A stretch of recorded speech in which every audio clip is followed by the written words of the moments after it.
લગભગ જૂનના મહિનાથી એક સાયબર ક્રાઇમ સેલમાં એક અલગ સ્ક્વોડ બનાવવામાં આવેલા છે. આમાં ખાસ કરીને જો મિશન છે કે મિશન સાયબર રક્ષિકા અને સિક્યોર હર સ્પેસ, એટલે કે અમારા જો સાયબર સ્પેસ ઉપર જો અમારા બહેનો છે એની બી સલામતી રહે. આ ઘણા બધા કેસીસમાં એવું થાય છે કે જ્યારે સાયબર સ્પેસ પર કામ કરતા હોય છે ત્યારે અમુક થોડા સા જાણકારીના અભાવના લીધે બી જો એના સિક્યુરિટી ફીચર હોય છે એના જો ચૂક થતી હોય છે એના ફાયદો ઉઠાવીને જો ઘણા બધા લોકો જો સાયબર સ્ટોકિંગ કરતા હોય છે, સાયબર બુલિંગ કરતા હોય છે જો અને આના ઉપર જો વાત રાખીને બીભત્સ મેસેજ આપવાના જો ન્યૂડ ફોટો મોકલવાના, ન્યૂડ વિડીયો મોકલવાના, ખોટી આઈડેન્ટિટી ક્રિએટ કરી લેવાના જો આ તમામ પ્રકારના ક્રાઇમ બનતા રહે છે. જેથી લોકો તો અપીલ કરવામાં આવી હતી જો કે કોઈ એવા હોય તો તાત્કાલિક જો અમદાવાદ શહેર જો સાયબર ક્રાઇમ યુનિટમાં જો આવીને કમ્પ્લેન કરે. તો કુલ 11 જેટલા આપણને કમ્પ્લેન મળી હતી અને 11 આ બધા લગભગ જુલાઈના મહિનાના કમ્પ્લેનો છે.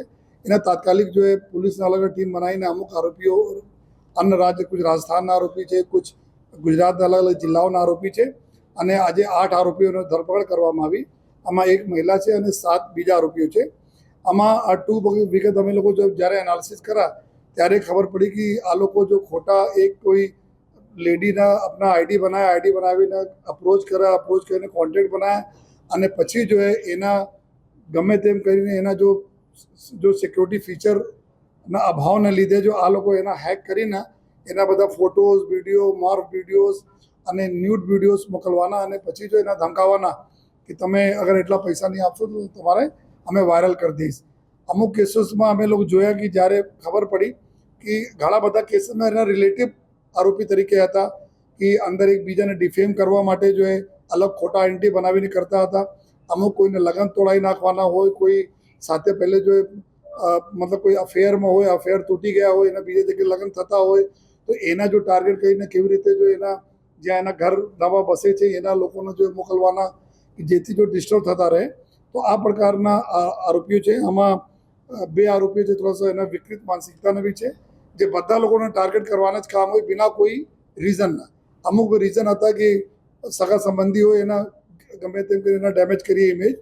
આ 2 આરોપી એક એવું છે કે આ લોકોના એક એવું ટેવ છે કે કોઈ પણ ગમે તેમ કોઈ લેડીઝ વાપરતી હોય, ખાસ કરીને સ્નેપચેટ અને ઇન્સ્ટા અને ફેસબુક, તો એના ઉપર એક્સેસ કરે અને એના ઉટપટાંગ એકદમ બીભત્સ મેસેજના આપે જોઈએ. તો આ પ્રકારના બી આરોપીઓ છે અને આરોપીઓને અમે પ્રોફાઇલ જોયા તો લગભગ જો એક તરફ બોલે તો આભાર જેવું લોકો છે. લેકિન આ ઇન્ટરનેટ પર સર્ફિંગ કરતાં કરતાં એક્સપર્ટાઇઝ કરી લીધા છે અને આ પ્રકારને એક હોબી બનાવી લીધા છે. તો એના ધ્યાનમાં રાખીને જો અમે એક અપીલ પણ કરીએ છીએ કે અમારા જે બી કોઈના તકલીફ પડતી હોય, જેના બી કોઈ આ પ્રકારના સાયબર સ્પેસ ઉપર જો કોઈ આપણા કામ કરતા હોય, એના સાથે કોઈ આ પ્રકારના કૃત હોય તો આપ બિના વિલંબે જો સાયબર અમારે ક્રાઇમમાં જો આવીને રિપોર્ટ કરો અને એને જ ધ્યાનમાં રાખીને કે એકદમ સિક્રેસી રહે, આપણા બહેનોને સિક્રેસી રહે. તો એક અમારી મહિલાઓની જો અમારી ટીમ છે, મહિલા ઓફિસર્સની ટીમ છે સાયબર ક્રાઇમમાં જો આમાં 10 લોકોને એક ટીમ બનાવવામાં આવી છે જેમાં હેડેડ બાય એક પીઆઈ ડીબી વરવડિયા અને પીએસઆઈ ડીએન જાડેજા, એના સાથે 8 બીજા અમારા પોલીસના અમારા જો મહિલા કર્મચારીઓ છે જેના નામ સાયબર રક્ષિકા સ્ક્વોડ તરીકે અમે રાખીએ છીએ. એના જો નંબર્સ, ડિટેલ બધા અમે મીડિયામાં શેર કરી દઈએ છીએ આપના માધ્યમથી, બીજા અમારા બહેનોને ખબર પડે. અને કોઈ પ્રકારની તકલીફ હોય તો સંપૂર્ણ ગુપ્ત રાખીને જો એના અમે લોકો કામ બી કરીએ જોઈએ અને આ પ્રકારની ક્રિમિનલો છે એના બચાવીશ પણ જોઈએ. બસ એટલે જ અમે ખાતરી આપીએ છીએ કે આપણે સંપૂર્ણ આઈડેન્ટિટી અમે સિક્રેટ રાખીશ. આપ ટોલરેટ નહીં કરો અને કોઈ પણ અગર આપની સાથે આ પ્રકારના આપના ઉપર વોચ રાખીએ, જેના અમે સાયબર બુલિંગ, સાયબર જો સ્ટોકિંગ બોલીએ છીએ જો ટેકનિકલ વર્ડમાં જોઈએ, કોઈ બી કરતા હોય તો આપ ઇમિડિયેટલી અમે કોન્ટેક્ટ કરો, અમે પૂરી એના ઉપર કાર્યવાહી કરીશું.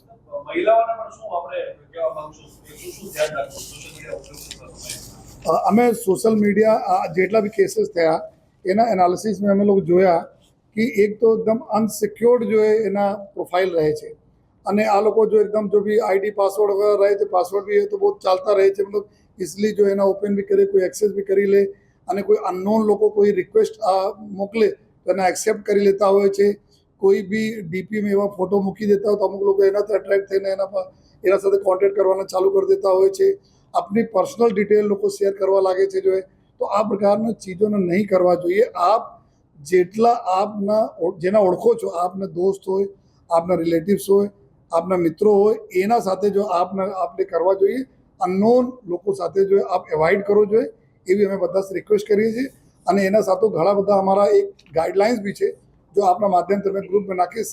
આ લંબી છે, જેથી લોકો શું કરવા જોઈએ, શું નહીં કરવા જોઈએ, તો થોડા सा પ્રિકોશન રાખે.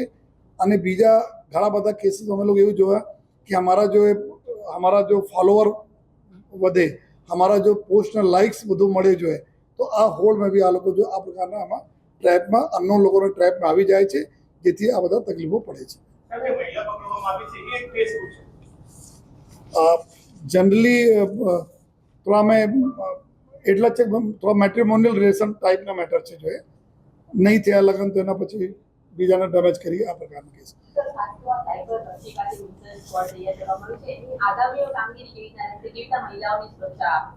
ને અમે જે રીતે બતાવ્યા છે કે અમારી જો ટીમ છે સાયબર ક્રાઇમ, જનરલી અત્યાર સુધી કોઈ જતા હોય તો પુરુષ અમારા અધિકારી હોય તો ક્યારેક બહેનોને થોડા સા શેર કરવામાં અગવડતા પડતી હતી.